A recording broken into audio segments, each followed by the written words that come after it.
Die disippels het vir Jesus kom vra, hoekom gebruik u gelykenisse as u met die mense praat? Hy het hulle geantwoord, aan julle is dit gegee om die geheime van die koninkryk van die hemel te ken, maar aan hulle is dit nie gegee nie.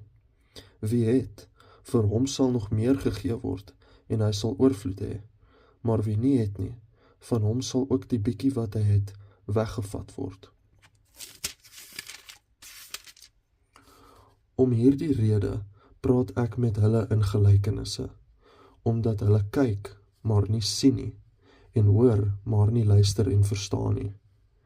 In hulle geval word die profesie van Jesaja vervul wat sê, julle sal hoor en tog niks verstaan nie, en kyk en tog niks sien nie.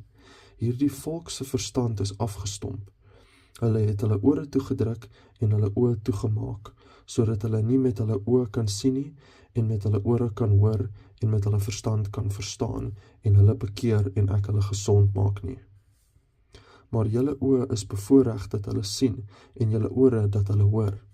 Dit verseker ek julle, baie profete en gelowiges wil graag sien wat julle sien, maar het dit nie gesien nie, en wil graag hoor wat julle hoor, maar het dit nie gehoor nie.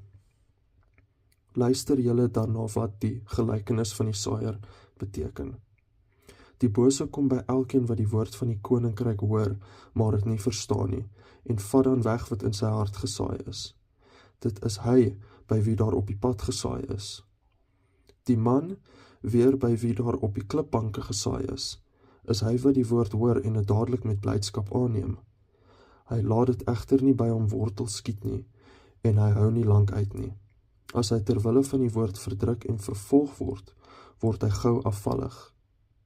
Die man, by wie daar tussen die onkruid gesaai is hy wat die woord hoor, maar die bekommernis van die lewe en die verleidelikheid van rykdom verstik die woord, en dit bly sonder vrug. Die man, by wie daar op goeie grond gesaai is hy wat die woord hoor en het verstaan.